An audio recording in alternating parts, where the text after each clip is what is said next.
Hi, I'm Teresa from Cuppa Tea Quilting up here in Priest River, Idaho. I am going to show you today how to do the lazy angle block of the month. This is a block of the month where you're going to make a 9-patch star. This is with a finished star down here. And we're going to change the color scheme every month. So I'm actually working on April, but this is 2 shades of blue and a background color. So all we need for this block is lazy angle ruler. That is the ruler. Mine's an old-fashioned ruler. The newer ones have white stickers on here that are a little bit easier to read. But the main thing behind this block is that you have 2 shapes. You have an A, that's the A, it's a trapezoid, and then you have a B, which is a triangle. Every single block is made from an A plus a B, and it'll look like that when it's finished. So I'm going to show you how to cut that. The pattern is, or will be, in the first comments, and it tells you up top on the cutting directions for the background color, which is the white. We need 4 right A's, 4 left B's, and 4 right B's. So the first thing I'm going to show you is how to cut the A shape. So, see that good? On the strip, do I need to go this way? So on the strip, you're always going to have your fabric cut 4.5 inches. So all of this fabric is 4.5 inches, so that when we're looking at the ruler, you are looking at the 4.5 inch line. And here is the A shape. If you slide it over to the right, now here is the B shape. And those are the only 2 shapes you're using. There's a lot of lines on here, but we're going to be turning our ruler all different directions. So to begin with, we line it up on the corner of the 4.5, and you want to have it on the solid line, not the dotted line.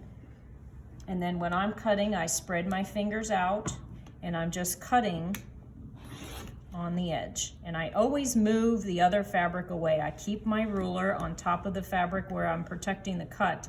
In case my blade is not sharp enough and I have to move it, then you're not having to line this back up. So these are the A shapes. So you're going to need 4 of those with your darkest color. Then you're going to need some B shapes. So this color is my medium. So you need, see how this is pointing to the left? This one is pointing to the right. That is the difference between these 2 shapes. Luckily, we are using aged muslin, so now that became a right shape. So it really doesn't matter with batiks or muslin or solids. Those are the perfect beginner fabrics to use because you can use either direction. So if you follow the pattern, for the background, you need 4 right A's, you need 4 left B's, and 4 right B's. And all of that is on your pattern. The next, this is my medium color, and now I need to cut a B. So I'm going to show you how to do the B's. This is where the A's were. Then we scoot it over to find that triangle shape. And here's the triangle. So when I'm cutting, spread my hand out to keep that ruler steady. I'm going to move this to the side. Here's 2 of my right B's, or they could be left B's. If you have your fabric folded over in half, then you're getting 2 cuts at one time. I need 4 of those. This is the tricky part. So now I'm going to take the ruler and I'm going to flip it upside down and rotate that to get this other cut of my B's, because every block needs 4 of each shape. So you're going to need 4 right A's, 4 right B's, 4 left B's, that kind of thing. So there's my other shape. And that's all there is to it. So you've got the A and the B. And then when you're sewing these together, you're going to line these dog ears up. They're very important. So here's your A and here is your B. These are both right facing shapes. See, there's the right, that's to the right. You can only sew a right shape to another right shape. So then what you're going to do is you're going to flip this over and you're going to line this up. And this is the tricky part. You want 3 different dog ears. And then when I start sewing, I'm gonna start in this valley, and I'm gonna sew my 1/4 of an inch down, and I should end up right in this valley. So it should end up, by the magic of camera, I already have it cut or sewn. So it should end up right at that little valley mark. And then when you open it up, you're going to have, do I have one that's already sewn right here? This is what you're gonna have.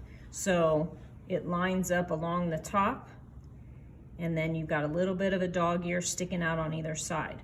So this is your first step. Every single block with any pattern with lazy angle has an A and a B sewn together. Then the next step with this block is that we are going to make this shape right here. So in order to do that, the pattern says we needed some left B's. See how this A is facing to the left? So I need to recut this shape to a left A. So what I do, I always leave one kind of made for me so that I could see what I need to cut. And then I flip it over. And this again is on the directions. It has a drawing or exactly how to position your block. But because this is a left shape, I'm turning it upside down. So my pretty side of my fabric is facing down. So now when I go to cut this, I'm lining it up and I'm just double checking to make sure that the seam that I've already sewn is right meeting on that dotted line. And then I'm cutting off. This is, some people get confused because they think this is the B, but that's not, that's the extra. That is the only waste of this project. Because, and the way you know it's not a B is that it's too skinny. See, this is the B that we cut on purpose because it's got the blunt end on there. This is the garbage. So that's the one we throw away. No, or save it.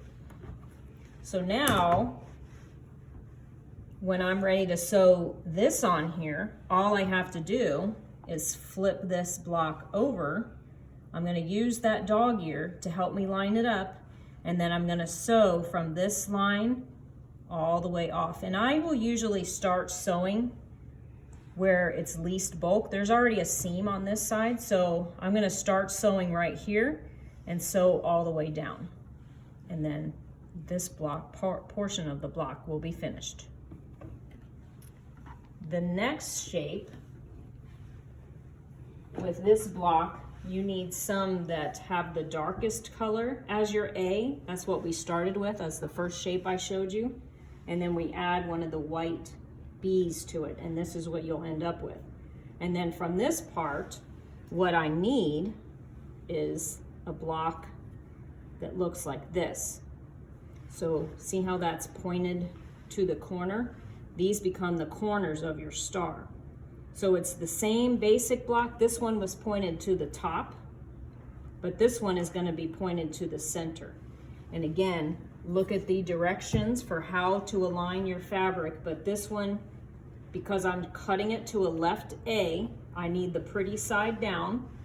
Put that down with the white on the bottom. I'm gonna bring over my ruler. Here's my A. You can see my dotted line is right on my seam allowance. I am cutting off this extra. These two right here are now garbage. It's not a B. And now I am adding my white shape. So it's going to look like that. Flip it over. Sew your seam. And then when you're done, you'll come back with this. And you're going to do this 4 times. So you'll have 4 of these, and you'll have 4 that look like this.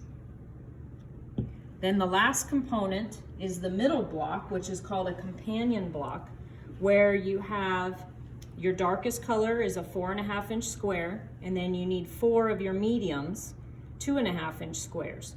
And you're going to, all I did, because this is muslin, I don't iron this, I just finger press it.